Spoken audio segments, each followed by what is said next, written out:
میں جانتا ہی نہیں ہوں اسٹیبلشمنٹ کو، ٹھیک ہے، ضرورت بھی نہیں ہے۔ سیاست دین سے جدا نہیں ہے، دین سیاست سے جدا نہیں ہے۔ یہ کامیاب جلسہ ہوا ہے جس میں بچیاں ناچتی ہیں۔ پنجاب کالج کا واقعہ ہو جائے، اگر بڑے افراد ملوث ہیں تو پتہ ایسی ہی نہیں نیوز نہیں چلے گا آتی۔ یہ ہوا کیسے ہے، کدھر گیا، ایسا اس ہی کو ہے۔ دبا دیا جائے گا۔ تو اب سیاست بکتی ہے، عدل بکتا ہے، انصاف بکتا ہے۔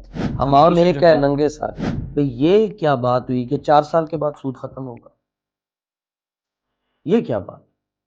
سود جب تک جو بیماری ہے گورنمنٹ چینج ہو جائے گی اور وہ پھر سے لوگ نہیں بھول ہوئی، جائیں، لوگ بھول جائیں گے۔ رات کا کھایا صبح بھول جاتے ہیں کہ ہمارا بچہ 200 روپے کا پیکج لگا کر، وہ بڑے بڑے 2-4 ملنگ اکٹھے ہوتے ہیں، 200 کا پیکج لگاتے ہیں اور ڈسکیں فیل کر دیتے ہیں، اڑا دیتے ہیں۔ تو بابا جی تو آپ جیسے لوگوں کے بارے میں کہا کرتے تھے، نہیں ساڑھے کل تو سارے منڈے تیار بیٹھے ہیں۔ کی بورڈ واریر جن بھی کہا جاتا ہے۔ ہاں،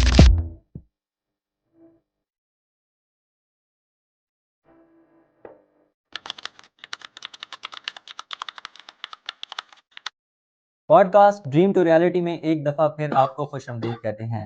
میں ہوں آپ کا ہوسٹ مدثر اقبال، اور آج میرے ساتھ ایک عظیم شخصیت موجود ہیں جو کسی تعارف کے محتاج نہیں ہیں، جناب مفتی حسن رضا نقشبندی۔ السلام علیکم مفتی صاحب، کیسے ہیں آپ؟ الحمدللہ، آپ کیسے ہیں؟ الحمدللہ۔ مفتی صاحب، سب سے پہلے آپ کے تعارف سے شروع کریں گے کہ آپ بابا جی کی شاگردی میں کیسے آئے اور پھر سیاست میں کیسے آئے؟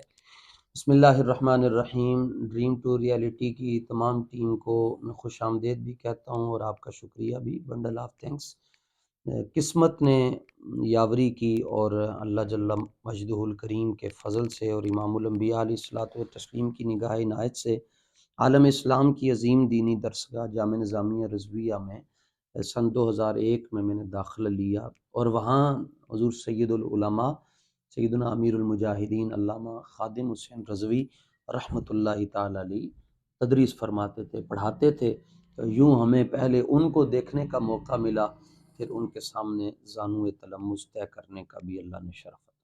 تو مطلب بنیادی تعلیم بھی انہی کے ساتھ ہی شروع کی؟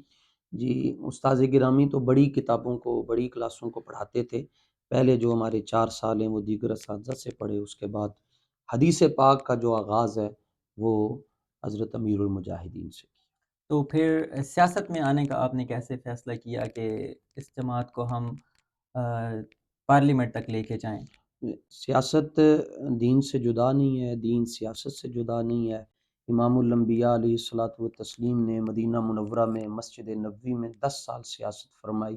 صحیح بخاری کی حدیث ہے، آقا علیہ السلام فرماتے ہیں کوئی نبی ایسا نہیں ہے جس نے اپنی قوم اور اپنے جو لوگ تھے جن کی طرف انہیں مبعوث کیا گیا ان کی سیاسی طور پر رہنمائی نہ فرمائی ہو۔ اگر مذہبی رہنمائی فرماتے تھے تو ساتھ سیاسی رہنمائی بھی انبیاء فرماتے تھے۔ یہ لیکن انبیاء کا لوگوں کا تو یہ رجحان ہے کہ مذہب الگ چیز ہے اور سیاست الگ چیز ہے۔ جی وہ لوگ ہیں نا جی، اس پہ آپ کیا کہیں گے؟ لوگ ہیں نا جی، لوگوں کو تو اگر دیکھیں گے لوگوں کے تو اور بڑے رجحان ہیں۔ لوگ تو یہ کہتے ہیں کہ کامیاب جلسہ ہوا ہے جس میں بچیاں ناچتی ہیں۔ ایسا ہی ہے بالکل۔ لوگ تو یہ کہتے ہیں کہ زمانے میں، بلکہ امام الانبیاء صلی اللہ تعالیٰ علیہ وآلہ وسلم نے فرمایا تھا کہ قیامت کی نشانیوں میں سے ایک نشانی یہ ہے لوگ اس کی عزت کریں گے جو خود بھی کمینہ ہوگا اور اس کا باپ بھی کمینہ ہوگا۔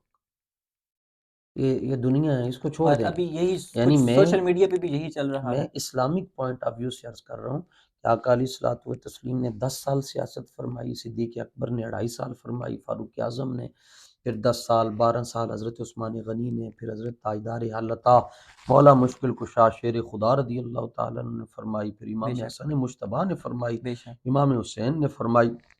ان کے تتبع میں اور ان کے نقش قدم پر چلتے ہوئے ہمارے تمام ائمہ جو ہیں وہ سیاسی معاملات کو خود دیکھتے تھے۔ تو مفتی صاحب، اب جو ہماری سیاست ہے وہ تو چونکہ سوشل میڈیا کا حصہ بن چکی ہے، جی، اور ہر پارٹی کو، کوئی بھی پارٹی ہو، گالم گلوچ، فسادات سیاست کے نام پہ ہی ہو رہے ہیں، تو اس پہ آپ کا کیا موقف ہے؟ اصل میں مدثر بھائی، آپ نے کہا کہ ہماری سیاست سوشل میڈیا کا حصہ ہے، میں یہ سمجھتا ہوں ہمارا میڈیا سیاست کا حصہ بن چکا ہے کہ میڈیا کو سیاسی لوگ جو ہے وہ چلا رہے ہیں۔ ہاں، اپنی مرضی کی خبر ہو تو چلائیں گے۔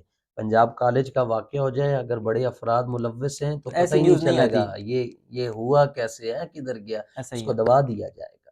اپنی مرضی سے سوشل میڈیا کو بھی چلا ہاں رہے ہیں. Social media, electronic media, print media, یہ سارا جو ہے اس کو سیاسی لوگ چلا رہے ہیں. لیکن جو دوسری بات آپ نے کہی کہ گالم گلوچ، اصل میں سیاست کا مطلب ہے جوڑنا، لیکن بدقسمتی سے وطن عزیز کے اندر سیاست کا یہ معنی مراد لیا گیا توڑنا. یہاں توڑنے والے کو بڑا سیاستدان کہ سیاسی اگر لفظ آئینی آتے ترمیم ہی کرنی. ٹھگ کا ایک وجود آ گیا ہے اب ذہنوں میں، تخیل ہی چینج ہو گیا ہے سیاست کا. ہاں یعنی اب سیاست وہ ہے کہ جس میں آپ نے آئینی ترمیم پاس کروانی ہے تو سینیٹر کو پوچھیں جی کتنے، وہ کہتا ہے آواز آتی ہے 10 کروڑ، وہ کہتا ہے نہیں مجھے تو وہاں سے 20 کروڑ کی آفر آ رہی ہے. تو اب سیاست بکتی ہے، عدل بکتا ہے، انصاف بکتا ہے. تو اسی میں ترمیم نے ابھی آپ جیسے بات کی تو آئین میں 26ویں ترمیم کا ابھی زور شور چل رہا ہے، تو اس پہ آپ کیا کہیں گے؟ پہلے یہ ہے کہ چور الگ الگ تھے، اس اور اب ترمیم کے اکٹھے بعد ہو رہے اکٹھے ہیں، ہو گئے، ایک ہی پلیٹ فارم پہ آ ایک گئے ہی ہیں. پلیٹ جیسے فارم میں پہلے سب مذہبی کچھ لبادے میں بھی آ گئے.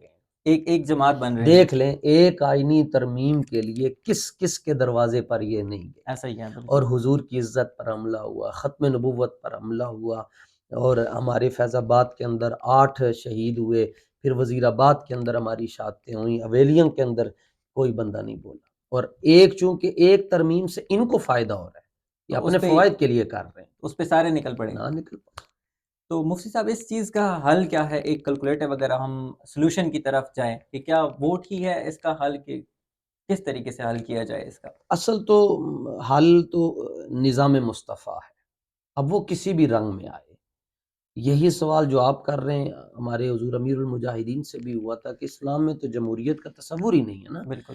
تو آپ نے فرمایا تھا کہ ہم یہ جو جمہوریت ہے اس کو اسلام کے پیچھے لگائیں.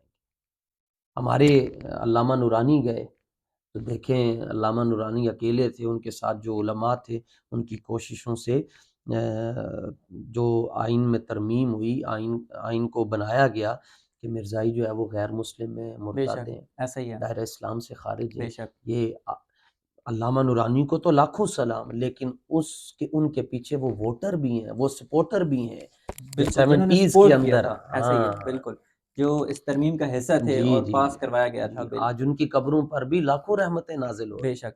اسلام میں یہ جو اسلامی نظام ہے، اب دعویٰ تو ساری جماعتیں کر رہی ہیں، چاہے وہ سیاسی بنی ہوئی ہیں یا مذہبی جماعتیں ہیں، ساری دعویٰ کرتے ہیں کہ ہم نظام مصطفیٰ کو لے کے آ رہے ہیں. تو اس پہ آپ کیا کہیں گے؟ یہ دعویٰ تب سے ہو رہا ہے جب سے پاکستان بنا ہے. 47 سے ہو رہا ہے. ہاں، اور یہ دعویٰ وہ کر رہے ہیں جو 40 سال سے مذہبی لبادے میں اسمبلی میں بیٹھے ہوئے، لیکن اس نظام مصطفیٰ آیا نہیں ہے. آیا نہیں. اس کا کیا اور حل ہے نظام پھر؟ آنا بڑی دور کی بات ہے، وہ وہاں پر حضور پر نور صلی اللہ تعالیٰ صلی علیہ وآلہ اللہ علیہ وسلم کی وسلم. عزت کا مقدمہ نہیں لڑ سکتے. بھئی یہ کیا بات ہوئی کہ 4 سال کے بعد سود ختم ہوگا؟ یہ کیا بات ہوئی؟ سود جب تک جو وہ بیماری گورنمنٹ ہے، چینج ہو جائے گی ہاں اور وہ پھر سے لوگ نہیں بھول ہوئی، جائیں گے. لوگ بھول جو جائیں گے. رات کا کھایا صبح بھول جاتے ہیں. یعنی کہ ابھی لوگوں کی انٹینشن حاصل کرنے کے لیے کہ ہم نے سودی نظام جو ہے اس کو جی ختم ایسے کر ہی رہے ہیں. ایسے یہ تو یہ ہے کہ آج سے تو آج ہی ختم کرنا چاہیے نہیں. سودی نظام. تو وہ خود کہتے ہیں، ان سے پوچھا گیا آپ تو کہتے تھے کسی صورت میں یہ نہیں ہو سکتا، وہ کہتے ہیں پیکج بڑا مل گیا. کیا پیکج؟ اور اسی بات پہ باقی تمام جماعتیں جو ہیں، آپ ہماری جماعت کے علاوہ یہ باقی جتنی بھی جماعتیں ہیں، یہ ساری اسی بات پہ اتفاق کر رہی ہیں کہ ٹھیک ہے 2028 نظام تک تب آئے پورا. گا مدثر بھائی جب احتساب ہوگا، اور احتساب کے لیے کوئی اپنے آپ کو پیش کرنے کے لیے تیار ہی نہیں. ایسا ہی ہے بالکل. اچھا مفتی صاحب، ایک لاسٹ کویشچن میں یہاں پہ کرنا چاہوں گا کہ ہمارا جو نوجوان طبقہ ہے نا، اس کا سارا روزگار اب آئی ٹی سے جڑ چکا ہے، انٹرنیٹ سے جڑ چکا ہے. تو اس میں اگر آپ کی جماعت اقتدار میں آتی ہے تو اسلام کے ساتھ ساتھ آپ آئی ٹی کو کیسے فروغ دیں گے؟ کیسے اس میں ڈیولپمنٹ آئے گی؟ ہمارا تو آئی ٹی کا ایک تو ہے نا کہ جب اقتدار ملا اور جب نظام ملا، اس سے پہلے کی بات کر رہے ہیں. ہم آئی ٹی کے اتنے سپورٹر ہیں کہ ہمارا بچہ 200 روپے کا پیکج لگا کر، وہ بڑے بڑے 2-4 ملنگ اکٹھے ہوتے ہیں، 200 کا پیکج لگاتے ہیں اور ڈسکیں فیل کر دیتے ہیں، اڑا دیتے ہیں. تو ابھی اگر اقتدار ہمارے پاس نہیں ہے تو آئی ٹی میں ہمارے بندے اتنے مضبوط ہیں. تو بابا جی تو آپ جیسے لوگوں کے بارے میں کہا کرتے تھے، نہیں ساڑھے کل تو سارے منڈے تیار بیٹھے ہیں. کی بورڈ واریر جن کے کہا جاتا تھا. ہاں یہ انہوں نے ایسے کرنا، ہلا دینا ہے سب.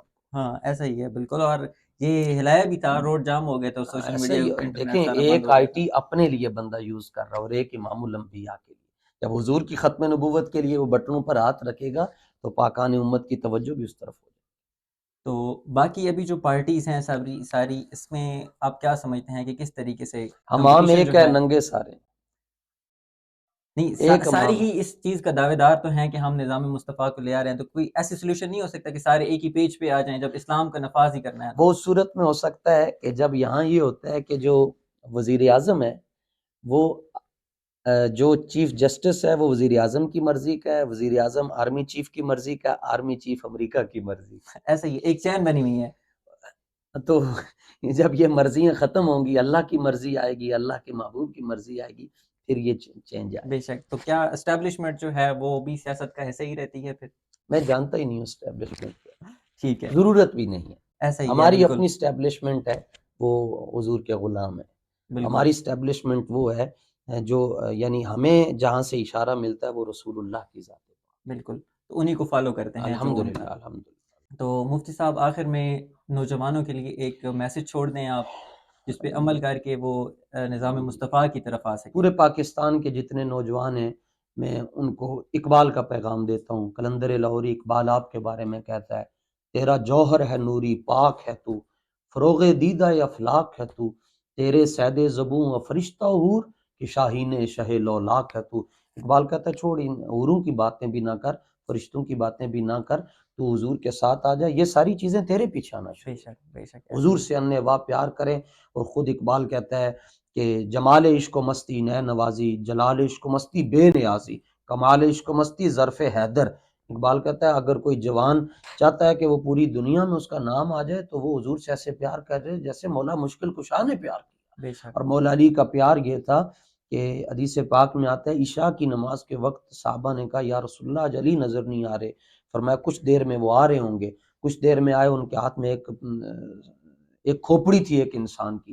حضور نے پوچھا علی کس کا سر لیے پھرتے ہو؟ کہا یا رسول اللہ ازوک ہے اور اس نے آپ کے خیمے کی طرف تیر پھینکا، میری نگاہ اس پہ پڑ گئی اور میں نے جا کر اس کی گردن اتاری اور میں نے کہا علی کے ہوتے ہوئے نبی کے خیمے کی طرف کوئی تیر پھینک کر علی سے نہیں بچ سکتا۔ بے شک۔ تو آپ نوجوان جتنے بھی اس چینل کو دیکھ رہے ہیں سن رہے ہیں، آپ اگر اپنی بقا چاہتے ہیں آپ حضور سے پیار کریں، دین دنیا آخرت سنور جائے گی۔ ایسا ہی ہے۔ آپ کا بہت شکریہ۔ مفتی صاحب آپ کو بھی بہت آپ شکریہ کی کہ پوری ٹیم کا آپ نے شکریہ۔ اپنے قیمتی وقت میں سے ٹائم کوئی ایسا نکالا۔ مسئلہ نہیں۔ بہت شکریہ۔ تو ناظرین دیکھتے رہیں ڈریم ٹو ریئلٹی، ملتے ہیں انشاءاللہ نیکسٹ ایپیسوڈ میں، تب تک کے لیے اللہ حافظ۔